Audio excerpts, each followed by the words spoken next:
In this session, we're going to talk about e-commerce and social media, and especially the marketing side of social media. Now, if you're already a social media marketer, then some of the concepts that will be presented here will seem quite basic to you, but it is really meant to be an introduction into the topic. So in this session, I'm going to cover some basic terminology, then giving a short overview of the e-commerce landscape in Thailand, and then diving a little bit into the marketing side of e-commerce and social media.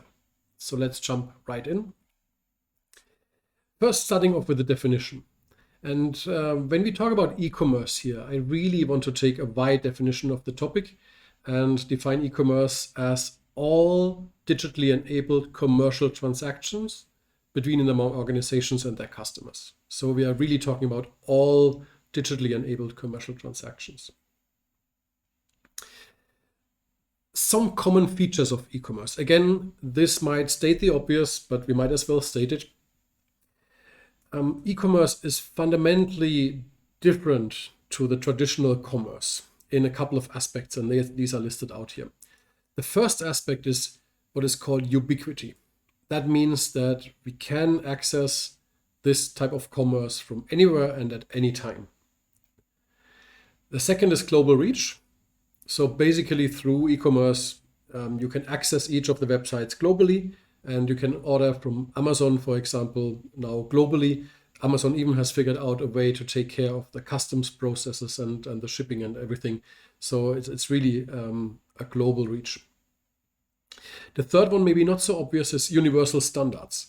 So through e-commerce, the world has come closer together. So there's a higher level of what I call here sameness in product features and product designs, which used to be like a very specific region by region, but now we have lower market entry cost and one marketplace, and so the product standards also have become globally available. The fourth point is richness of content. Of course, with global reach, you have now a wealth of options. You have more SKUs, more stock keeping units, or more types of products available, also more shops. So in that sense, competition has also become global. What used to be a local competition is now global competition in the e-commerce world. The next point is information density. Now there's a wealth of information accessible to everyone. So you can compare prices, you can compare products, you can look at product reviews, you can see opinion polls on certain products, and you have so much information available that helps you with the shopping experience. Then the next point is interactivity. So e-commerce also gives customers the opportunity to interact with the brand, interact with the websites. Brands can engage with customers, and these are opportunities that have been previously unseen in a traditional commerce world. And finally, the opportunity to customize. So with that interactivity comes also the opportunity for customers to tailor products, but also for retailers and for brands to tailor their communication to the individual taste preference of the customer. Now, in terms of strategies and business models, basically, when we talk about e-commerce, we can differentiate two strategies. One is what I would call a pure play, where an e-commerce player is only in the e-commerce space, so it has no physical presence, but only sells products online through an online store website. Or the other option, the other strategy is a click and mortar or click and brick strategy, where basically you have physical stores, a physical presence, and then also the online presence. Now, in terms of business models, there are basically six basic business models. The first one is B2C, or business to customer, business to consumer, which basically is the standard, what we call e-tailer, so the e-commerce website between a business and an end consumer.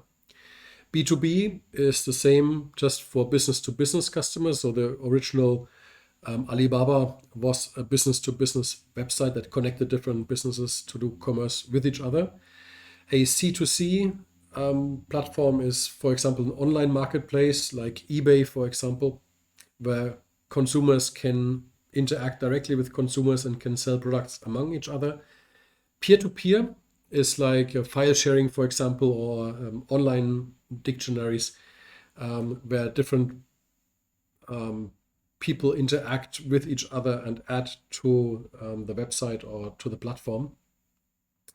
O2O is a business model where the online world meets the offline world. An example are ride-hailing apps. So the end product cannot be shipped in any way. It has to be used in person, while the front end, meaning the booking of the ride-hailing, that comes through an online platform or a mobile platform. So it basically O2O connects the online and the offline world and brings them together.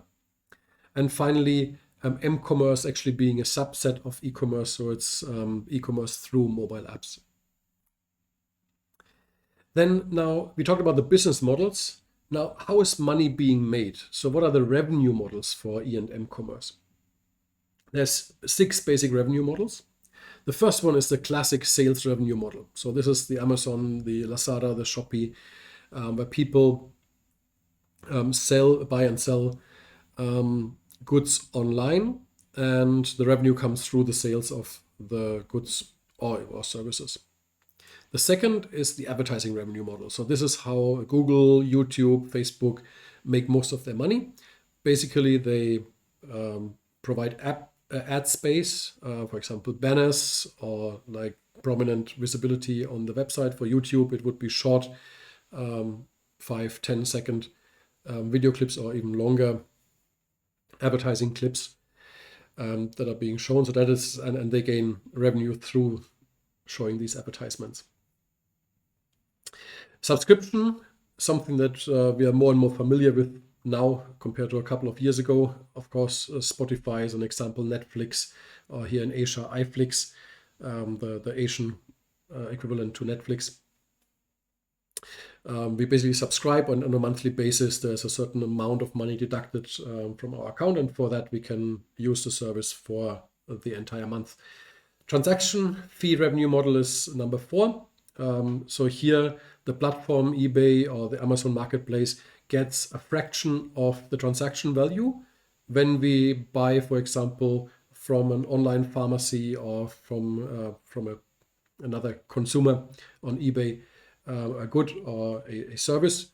Then eBay or the Amazon marketplace will get a certain percentage of this transaction value, and that's a transaction fee. The affiliate revenue model is something that we will look at one level deeper in the next page, but it is basically having a website, a content website, and I use Baby Center as an example here, where a lot of information about babies and about their development and their growth is being posted. And affiliate companies, for example, Johnson & Johnson or Pampers with their products, Mami Poco with their diaper products, are basically advertising, and the revenue comes to the website through providing that advertising space, but affiliated to the topic of the website itself. And then number 6 is actually data monetization. So Google Insights is an example where platforms use the data that they generate on their platforms to provide insights and sell these insights to companies that might have an interest in this kind of information. So these are the basic revenue models. So just a word, as I mentioned, on the affiliate revenue model. So this is where you create content on a certain topic, and you have affiliated companies that are linked on the website. And there are a number of different payment methods through this affiliate model. The first one is pay-per-click. So as soon as someone clicks on the link or on the ad that is posted on the affiliate website, then the affiliate website gets paid a certain amount of money for each click. One level deeper would be then counting when someone actually lands on the merchant site. So you click on it and then you land on the website loads, and that is called pay per impression. And then the affiliate website is being paid accordingly. Pay per lead takes it one step further, where the customer actually has to take some action. For example, completing a form, leaving contact information, and so on. And once this form is completed and submitted, then the affiliate website will get paid, and that is called pay per lead. Or taking it to the fourth and deepest level, only the affiliate website is being paid when there's an actual sale being made. Yep. And then often the affiliate receives a certain percentage of the cost of that item. That's one subset, or a fixed amount per sale. So this was just a rough introduction into the basic terminology. Now, before we go into some of the details of the marketing side, I want to talk about the e-commerce landscape here in Thailand. So one thing that is very important to note, actually two messages here on this page. The first message is that e-commerce is growing very fast. On the top half of the page, the top graph here is a store-based retailing. And you see that between 2014 and 2019, store-based retailing in Thailand has grown by just under 3% per year. So low single-digit growth. E-commerce, on the other side, between 2014 and 2019, has grown by 34% per year. So significant, like more than 10 times the growth rate over the past, over those 5-6 year period. Now, the second point here to note is that even though there is this very strong growth, by 2019, so before the crisis, internet retailing represented really only 4.4% of the total retail in Thailand. So only less than 5% was actually internet retailing, so e-commerce, while more than 95% still were store-based commerce. Now, in terms of the growth rates, what we see, and this is a bit of a forecast also, we see that growth rate coming down. In 2020, because of the many lockdowns, we saw the growth rate actually peak another time.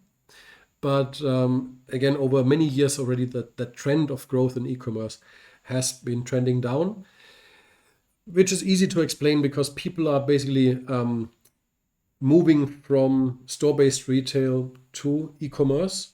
But once that transition is done, there's not much further growth in that space anymore. So in the long term, we are trending towards the overall growth of commerce, which is in the single digits. And you see that this is the forecast from Euromonitor, that by 2025, we are reaching somewhere around 5%, between 4 and 5% of growth, coming from significant growth rates such as 74% or so in the year 2020.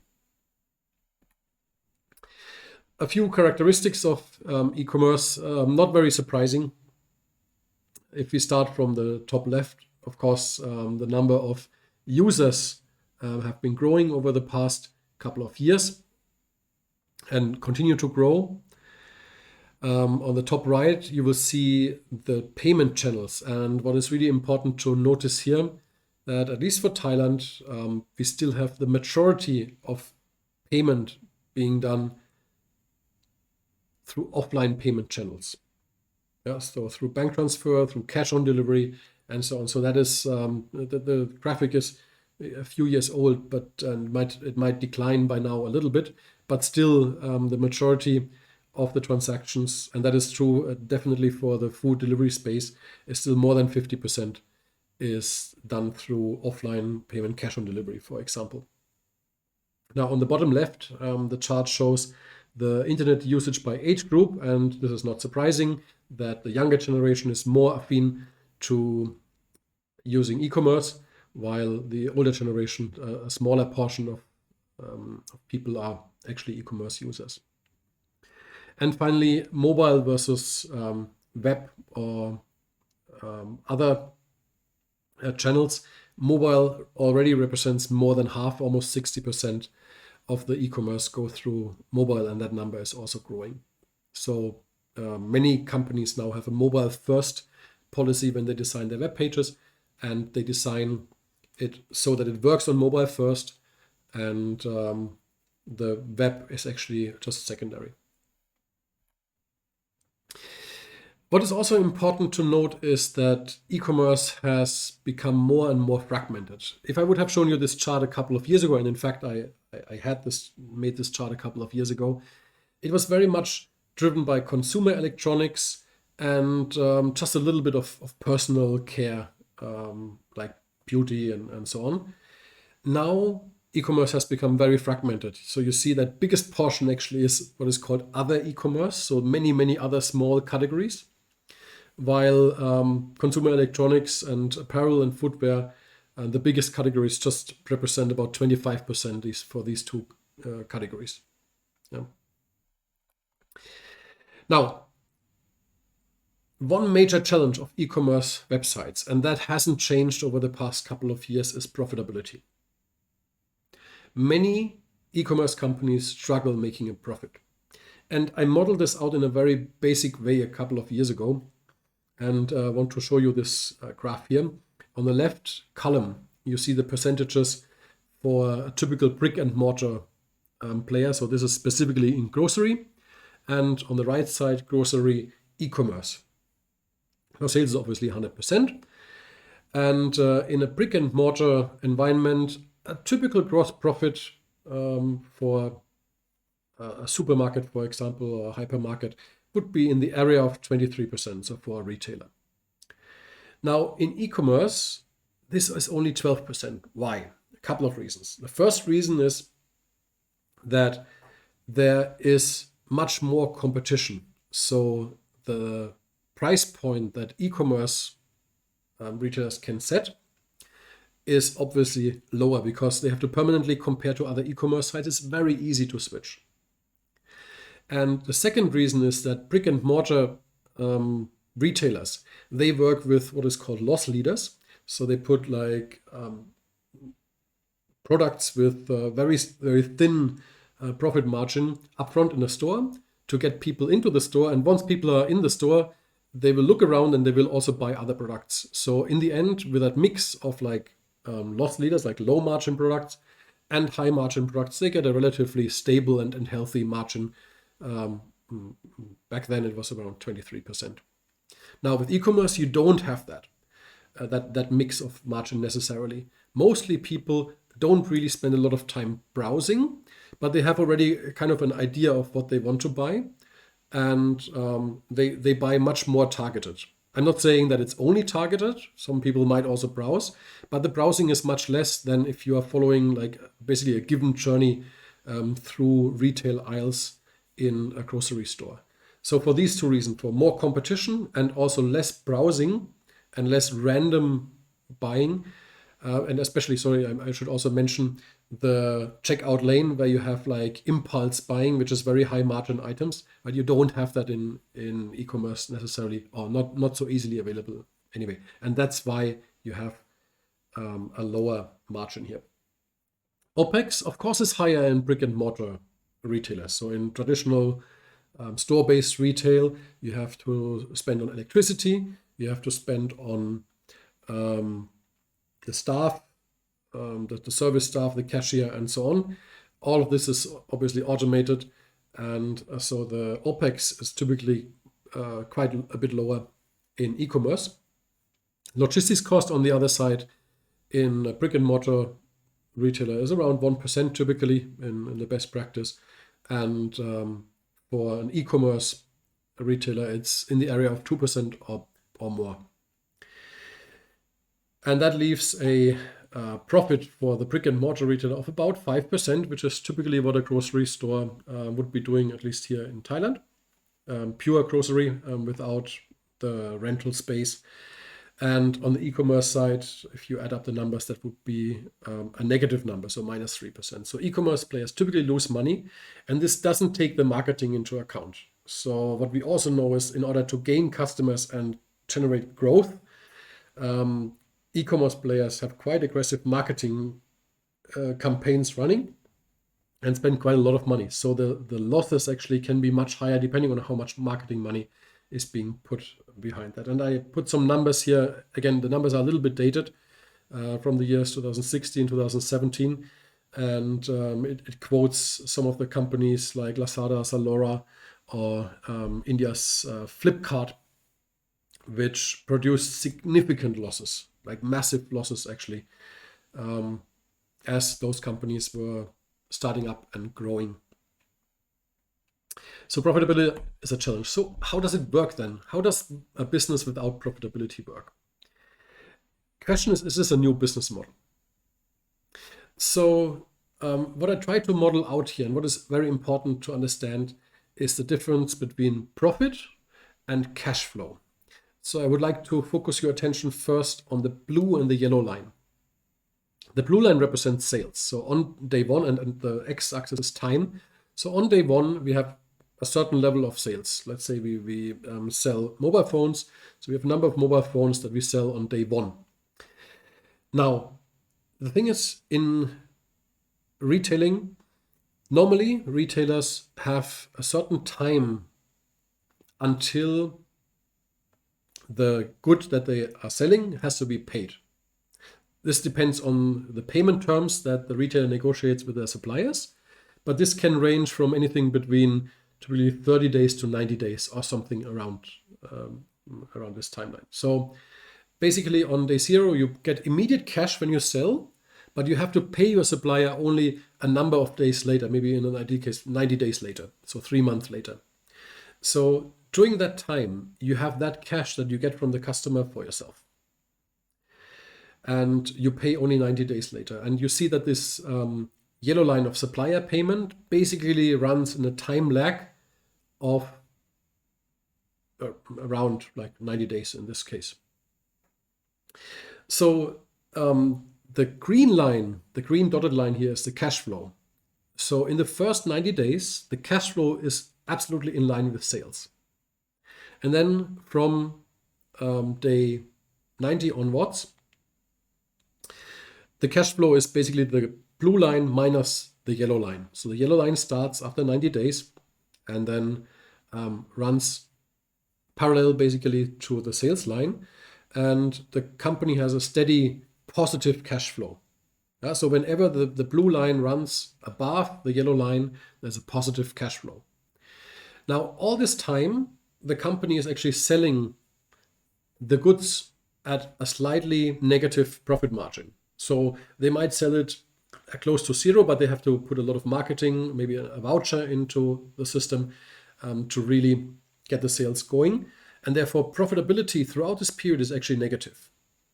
However, as long as the cash flow is positive, the company adds cash to their operations and stays afloat. So even though there are losses, there is this, and it's shown here with the brackets, on any given day, there is a positive cash flow coming in, which is shown here with the bracket. Now, this model can lead to 4 potential outcomes.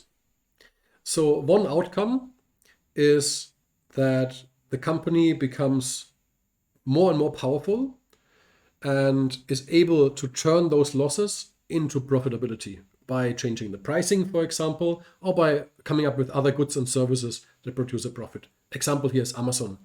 Had a decade or more of losses, but then was so powerful as a sales channel, and then they added Amazon Web Services, the cloud infrastructure and cloud services that made money. They opened up to be a marketplace where people basically posted their products and paid a transaction fee, and they maximized the use of their platform, and they turned to profitability.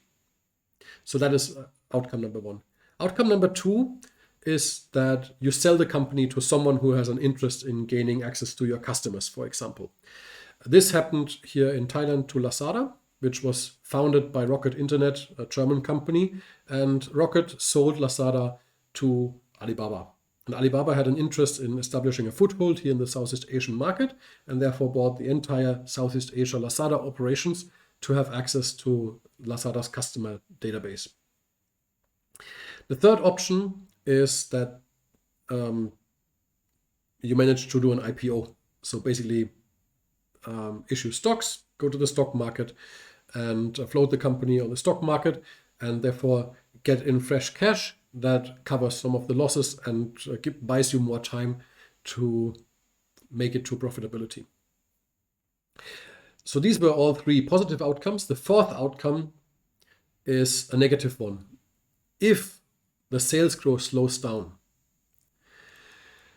and the blue curves comes closer and closer to the yellow curve, and eventually the yellow curve surpasses the blue curve because growth is just not there anymore, then the supplier payments are catching up and the cash flow turns negative. Then depending on what cash buffer you have in the company, this might actually come close to bankruptcy, and it might cause bankruptcy eventually.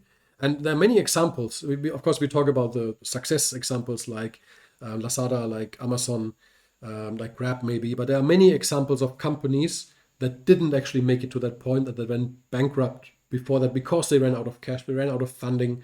So therefore this business model is highly risky, and also in times of cash abundance, very good, but as maybe economic times become more difficult, then this model is much more questionable.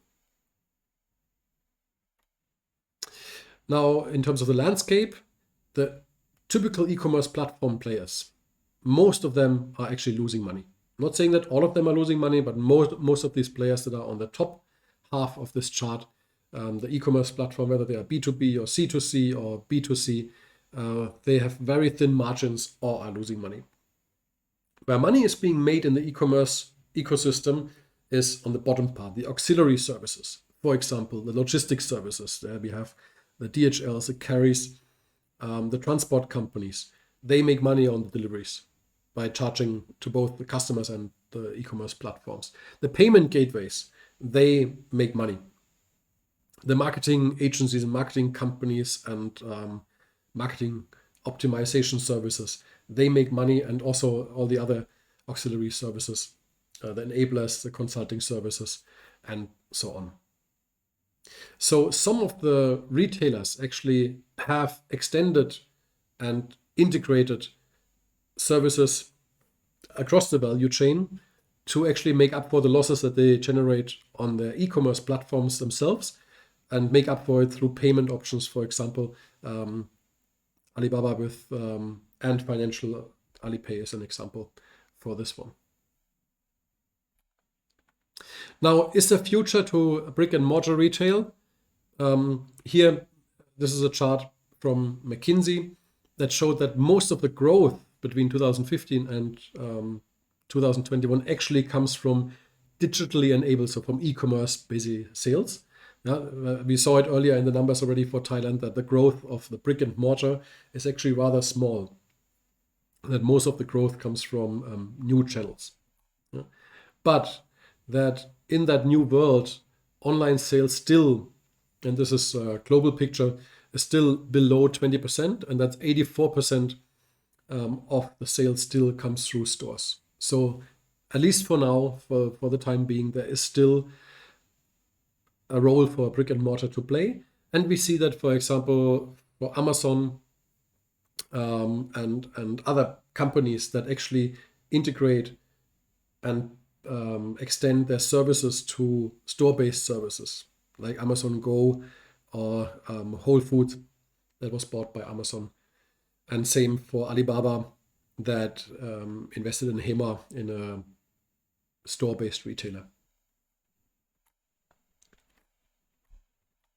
So this was a short introduction into the Thai e-commerce landscape. Now I want to just say a few words about marketing, and specifically we start off with e-commerce marketing and then go into social media marketing. So the social media marketing strategy or e-commerce marketing strategy is, first of all, not too different from a normal marketing strategy. in that it wants to create a buzz. That's what marketing is all about. You want to create a buzz, you want to be talked about. What is, however, different in an e-commerce and social media world is the other 2 points, which is learning from customers, so understanding the customers better, learning from them, and then through that learning being able to individually targeting customers. And this is fundamentally different from the big TV commercials and the big displays and billboard marketing that are really mass blasts to the consumer. Now in e-commerce, we're talking much more targeted, much more individual. And before we can talk about the specific strategies and tactics, we have to understand the customer decision journey. Now, the traditional steps into the customer decision journey are the first 3 here. So we start off with the consumer considering the purchase. So for this, in the online world, the consumer goes to the website and looks at reviews and considers like what to buy. Once the decision to buy a certain product, let's say, for example, a mobile phone is being made, then the consumer evaluates different brands. And for this, the consumer might watch a YouTube video, maybe a tutorial, maybe reviews by other users, and look at different mobile phone brands that he or she might want to buy. Then the third step is to actually buy the product. And as the consumer buys the product, he or she might take a selfie with the product and say, hey, look, I just bought this product, and post it on the social media channels. Now, in the traditional commerce world, that's where the journey typically ends. If you go to a grocery retailer, that's where the journey would end. Now, in the online world, there's actually another 3 steps where the customer interacts with the brand. And the first is the actual experience of the consumer and the interaction with the brand. So for example, posting a product review, tweeting about the product, or reading product updates, new product information online. So that's the interaction with the brand. Then number 5, ideally, the consumer might also advocate the brand. So for example, post something on social media, generate likes on social media, or likes the brand on social media. And in a 6th step, if the customer is a very big fan of that brand, he might become part of the fan base and build a long-term bond with the brand. So for example, becoming a follower on social media, joining the brand's own websites, own social media platforms, and continuously interacting with the brand. So these are the 6 steps in the e-commerce and online customer decision journey. Now, based on these 6 steps, and these are listed now on the y-axis here, there are a number of tactics, like strategies and tactics, on how to engage across these 6 elements of the customer decision journey. And the 4 big strategies are to monitor, to respond, to amplify, which all of them are basically reactive strategies. And the last one, the 4th one, is to lead, which is a more proactive strategy. So talking through the 4, on monitoring, this is true across the entire customer decision journey. We do brand monitoring. So we monitor what are people saying at the buying stage, what do they say at the experience stage, what are they telling us at the advocate state. Are these positive messages or negative messages? So being permanently on top of what is going on in social media is very important for brands. Now, in terms of responding, especially at the beginning of the customer decision journey for the first 3 steps, there is crisis management to be done, particularly when there is negative news and negative responses. So here we need to find out from the first step, from the monitoring, what's going on, and if there's negative reviews, negative postings about our company, for example, a low ranking or a negative comment about the brand, we need to react. Yeah, and that's the response. So react by responding to the concern, addressing the concern, maybe clarifying or giving additional information. And in the second part, This is about customer service, where when a customer experiences the brand and has problems, has challenges in using the brand, or has negative reviews there, then customer service kicks in and tries to address the problem. Again, the purchase is already made, but it tries to address the problem and create a better experience for the customer. Now, this is on the more negative side. Now, if there's positive comments, then we can amplify. And the way we can do that is if we see positive feedback, we can use that and repost this or retweet it and use it as referrals and recommendations. At the experience stage, we can actually build communities. So if many people post about their experience with the brand, we can bring them together and foster a community kind of feeling. And at the advocate and bonding stage, we can again amplify and create brand advocacy. We can repost some of the elements there or engage with the consumer to bring more positive tweets or more positive posts on our brand. Now, again, these three are reactive to what is going on with the consumers. Now we can also take a more proactive role and lead. And here, for example, is to actively create brand content awareness by using search engine optimization, for example, by posting advertisements, individual targeted marketing to consumers. At the evaluation stage, we can have product launches, specifically promote them in a very big way, make them very visible so that people, when they evaluate the brands, they think of us, even though maybe our brand presence is not as big yet. So also this is a proactive and leading marketing effort. At the buy stage, if we know that a customer is about to buy a product, we can give targeted deals and offers. Here also an important element here is retargeting as well. So when we know that a customer has looked at our product before, we might actually do what is called retargeting, which means we buy banners and we use the customer's data and information to follow that customer around. So if the customer goes to a competitor website, for example, we might buy a banner to address the customer there. This is something that Agoda, for example, does quite successfully. And then on the experience stage, experience and advocate stage, we might proactively solicit the customer to give input. So rather than waiting for customers and reacting to it and amplifying it, we might actually poke the customer to write something about our product.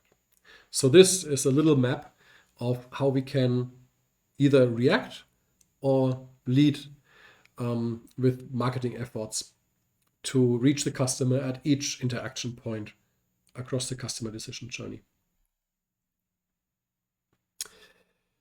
So next, I want to talk a little bit more about social media marketing.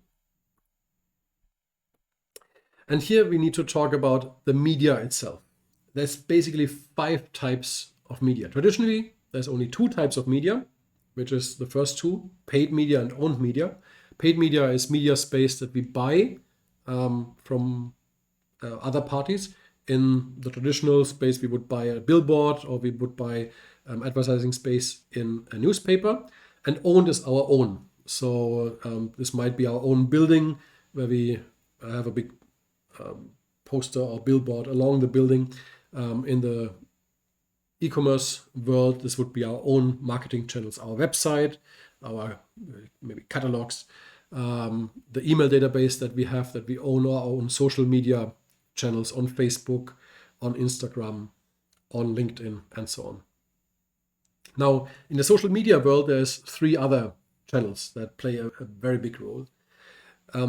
The third one listed here is earned. So this is where consumers create media for us. So through our brand presence, through our great product, we have earned this channel, and consumers are basically doing the work for us through YouTube or through videos that they post or through social networks where they post some reviews. Now, what we can also do is we can also sell our own space to others and make money out of that. We talked about this already, the marketplace on Amazon, for example. That's what Amazon is doing there, or allowing banners on our own website. So that's another way of basically using our money, our channels to make money. And the last one is a very specific type of media, which is called hijacked.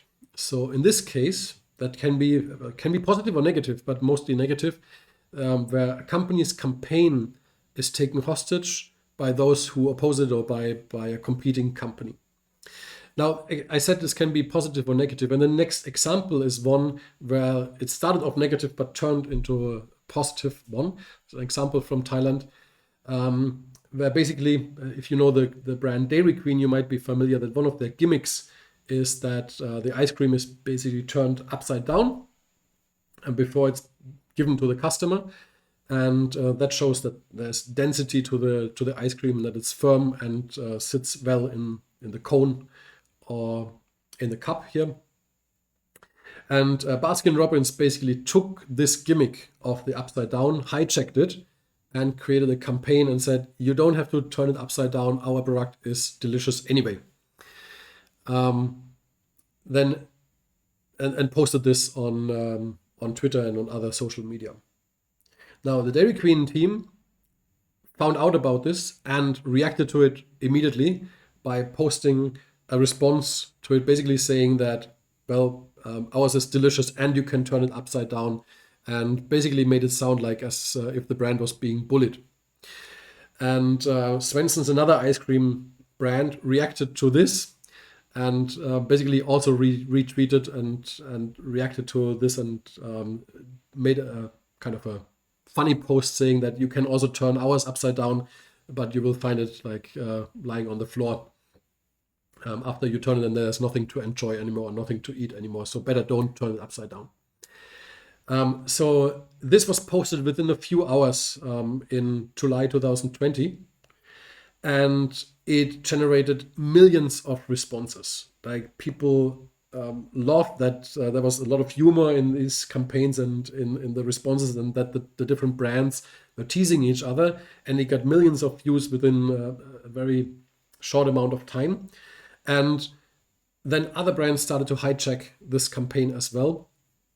Even unrelated brands such as washing machines, they showed the washing machine upside down, or any other household products were shown upside down.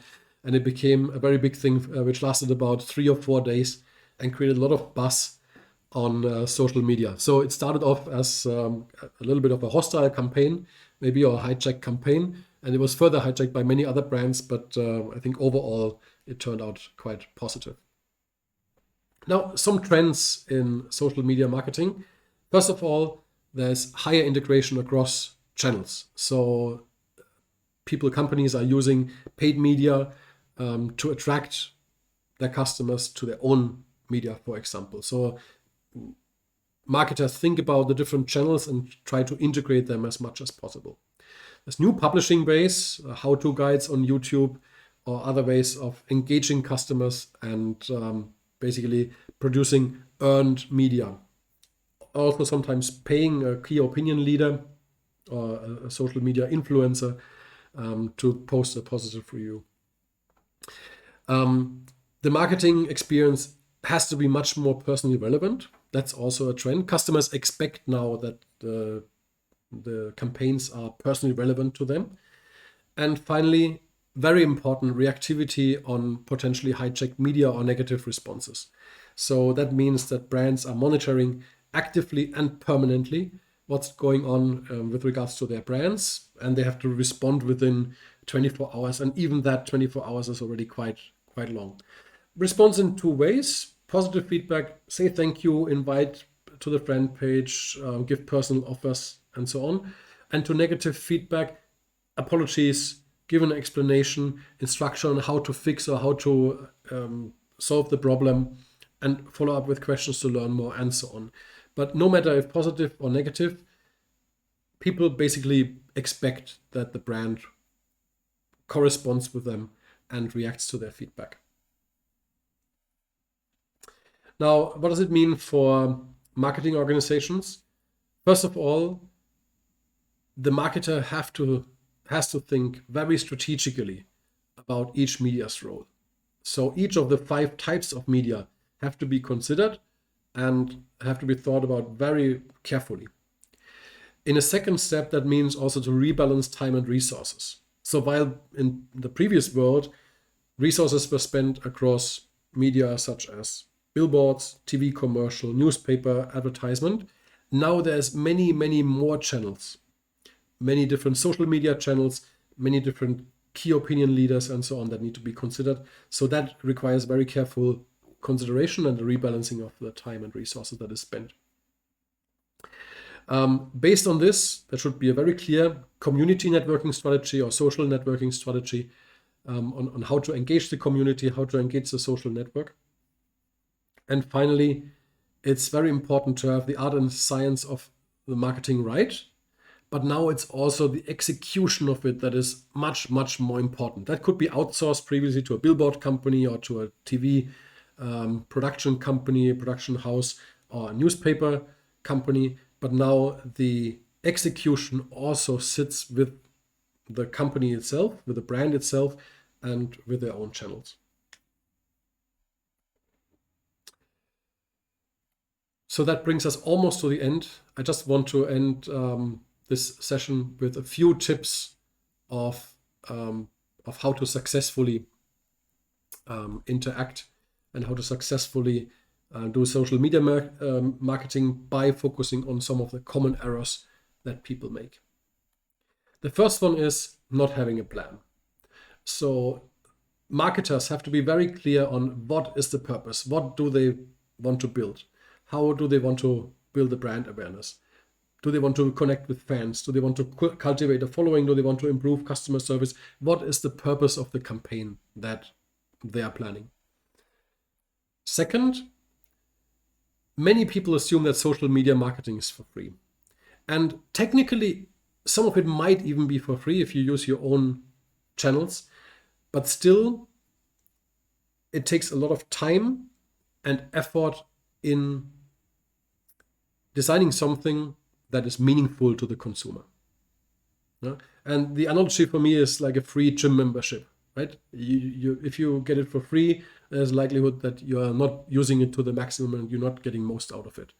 But here, social media is very important, requires effort, requires time. And also, if you want to boost the post, it also requires money and definitely a very careful consideration. Mistakes are costly. Third, not giving users a reason to connect on social media. So social media need a call to action.